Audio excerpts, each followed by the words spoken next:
Welcome to another episode of Inside the VAFA, where we take you behind the scenes and explain what goes on at HQ, some of the critical policy decisions and procedural things to help you get a better understanding of how the competition is run. And joining us for this special edition as we launch into the exciting time of the year that is finals is VAFA Chief Executive Officer Jason Reddick. Jace, welcome. Thanks very much, Jace.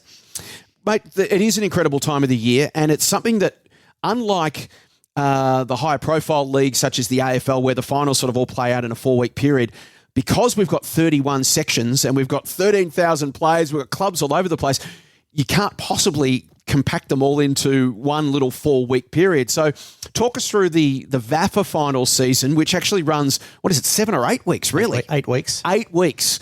And we have to stagger them, and talk us through the process of, I guess, how we go about doing that. I'm interested in getting a little bit of behind-the-scenes understanding of some philosophies and some principles that help guide us. So when you guys are sitting here as a footy department and we're coming towards August, what are the key things that you're looking at to say, okay, priority number 1 is this, priority number 2 is that, priority number 3 is here. Let's work the schedule out from there. Where do we start? Good question, because it's, you're working from both ends. At the bottom end, you've got the first lot of lower division competitions that are coming into finals, and so it's nearly impossible to find an independent ground for them to play on because everyone's using their home grounds, Yeah, because the home and away rounds are still going for everyone else. Absolutely. So we have the highest ranked team host the first finals in those areas, so whether it be men's thirds, under 19s, some of the women's, those first weeks of finals, whether it be elimination finals or semi-finals, they're at the highest ranked teams. So we use that philosophy at that level, but then we're working back at the top end to find, we've got premier finals that we're trying to play at the best grounds available. So a lot of work goes on behind the scenes in negotiating with VFL clubs, local councils, and trying to find the accessibility to the premier grounds, which then determines what other suburban grounds we need to fill the remaining finals that we have available. Paddy Grindlay is with us as well. Paddy, we've noticed that when we look at the final schedules, we do see grounds that aren't typical week-to-week VAFA grounds. They are spread out all over Melbourne, which in a way is a good thing. Yeah, correct. It's great to see. I mean, one of my favourite grounds in Melbourne is Coburg City Oval, and also up at Kramer Street where the Bull Ants play. How do negotiations work to secure those kind of grounds, especially off the Northern League, who are desperate to try and get their hands around it? Yeah, well, there have been 2 bonuses to us this year, to be honest. Coburg City Oval, we only got 1 week at last year. This year we've got 5 games at Coburg City Oval and 5 days of finals at Coburg and 6 days at Preston. So we've got 11 days of finals at 2 VFL grounds. Yeah, with great grandstands and facilities and amenities for the fans and broadcast, etc. It's brilliant. Absolutely. And so we had 1 day last year. So we're already, if you're averaging 3 games a day at those venues, that's 30 finals we're playing on a VFL ground that we didn't have available to us previously. Yes, the Northern Footy League normally would use Preston City Oval. They their negotiations with the Northern Bull Ants basically ended in disarray, I suppose, is one way to put it. That they decided to move to another venue. I think they were taking it to Epping or Eltham up north, further away, Laylaw, another venue. And Northern Bull Ants reached out to us and said, would you like to play finals there? And obviously we said, yeah, we would, but we didn't want to be a thorn in the side to Northern. And then we checked it with council as well, and they were definitely keen to see finals football played at that venue. So one of the questions, obviously, that clubs will ask when they're listening to this podcast is, how do you work out who's playing where? Why are we randomly suddenly playing at this ground or that ground? Well, that explains where the grounds come on board in terms of they're the first things you have to try to get sorted out is where are all the different grounds available beyond just our standard VAFA grounds. And then there's got to be things like they've got to be able to be gated, for example. There's got to be other criteria that need to be fitted. If you're going to have multiple games, you need to have multiple change rooms and things. So it's not just any VAFA ground can host finals because some aren't suited to it. Oh, there's very few gated venues available, and that's one of the biggest restrictions, and also canteen facilities, public toilet facilities. There's a whole lot that goes into it. We do try, we basically look geographically, and we lock in our main venues. And again, this year we're very fortunate. We've got Preston, Box Hill, Coburg, Sandringham and Elsternwick Park. We've got 5 Tier 1 venues to play the majority of our games at. We then look to support that with community grounds that are in the south, north and east, because that's where our clubs come from. So we've got Whitefriars in the east, Morley Reserve in the south, and Martin Reserve, Hadfield in the inner north. And that's 11 k's from the CBD, so that's not too far north, but it'll service the clubs in that area.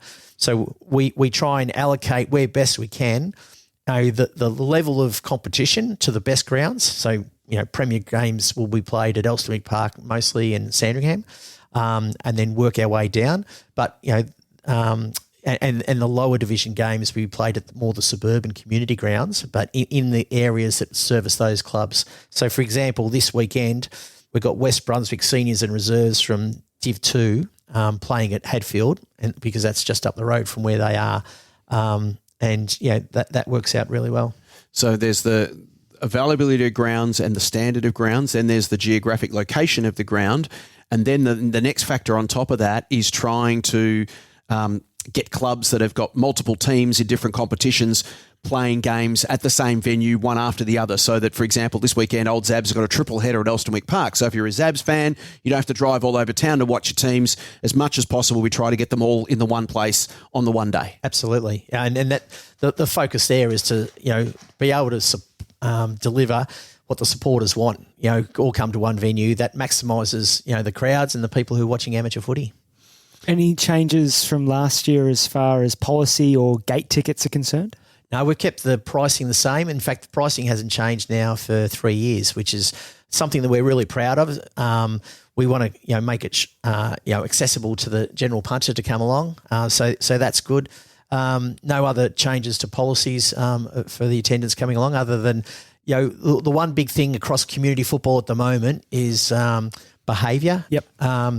All leagues are seeing a concern in spectator behaviour ramping up, and the AFL Victoria have actually put out a video. Greg Madigan was shown, talking to that issue and making sure that patrons are focused on, not supporting their club, absolutely, but not offending others and making it an unwelcome environment for other patrons. So that's a VAFA ethos. We've got a spectator code of conduct, and that'll be enforced and policed by our match day and security.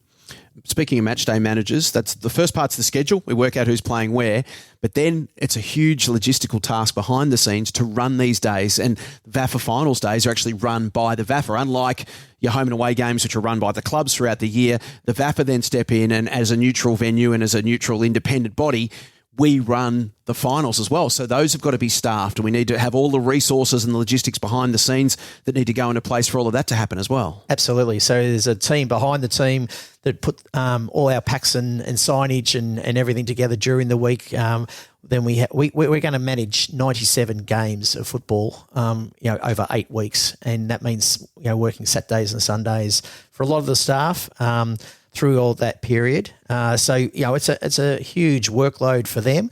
And we do it with support volunteers that join us at as gate attendants. And it's a team environment. Our managers are pretty experienced in what they do, and it is good to be a part of, but it is a heavy workload for sure. It's an exciting time of year. Jace, your message to the VAFA community as we hit the final season? Embrace it and enjoy it. There's nothing better than finals football. I mean, we've been blessed with the weather to date. Touch wood. I hope that continues. But I was sitting on the bench at Preston the other day with a spare Sharon in my hands. The smell of leather, the sun shining, the smell of the green grass cut. We're going to hit spring shortly. There's no better time than finals football. So I just want everyone to embrace it, come out and support your teams, do it in the right way, and enjoy the occasions. Jace, thanks for your time. We appreciate the insight. So much goes into finals footy and making sure everybody has the best possible experience that they can have. Good luck to all the teams that are competing over the next few weeks, and thanks for joining us on this episode of Inside the VAFA. Terrific. Thanks for having me.